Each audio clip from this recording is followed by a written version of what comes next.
आज दिनांक 12/7/2026 है और हम सभी श्री जयपाल सिंह जी के फार्म में एकत्रित हुई है। ये जो प्लॉट हम देख रहे हैं गन्ने का, ये गन्ना कब लगाया हुआ है? ये नवंबर 25 को रोपण किया है जयपाल भाई ने, और एक भी दाना यूरिया डीएपी या कुछ भी डाला नहीं था। तो अभी हमने ये पैर गिनी तो 17 के ऊपर है, 16-17 થી વધારે છે। એનો મતલબ આ 55 ટનથી ઉપર 55-60 થી વચ્ચેનું પ્રોડક્શન આવે એવું આ લોકોનું કહેવું છે। बराबर। और इसमें जो स्प्रेइंग का शेड्यूल क्या है, एक तो ड्रिप से दिया है यानी ड्रॉप दिया है, और दूसरा ड्रोन से दिया है। बराबर, बिल्कुल।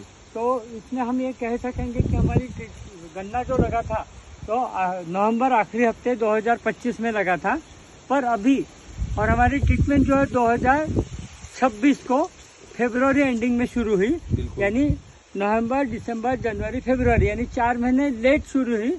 उसके बावजूद हमें देख सकते हैं कि हाँ हमारे पास ये रिजल्ट उपलब्ध है।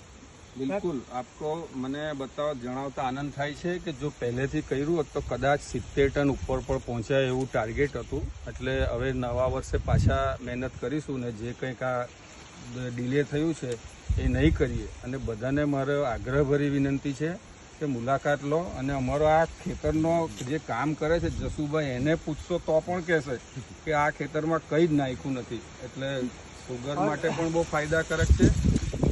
जी उसमें कुछ बोलना है तो बोलो। हाँ, इसमें जयपाल सिंह जी ने अनुपान आर, पल्लो बीपी और रैपिड शुगर, अनुपान रैपिड शुगर ये प्रोडक्ट अपने इस्तेमाल किए हैं। मोटा मोटी कितने बार डाले हैं? कितने बार डाले आपने? 10 बार महीने तो 10 बार टोटल 10 बार डाले गए हैं। बराबर। और अभी हम 4 महीने ट्रीटमेंट शुरू होकर 3.5 महीने हुए हैं। मैं शीतांशु जोशी, परिणय संस्था से आप सभी का धन्यवाद करता हूँ। धन्यवाद। आपका भी आभार।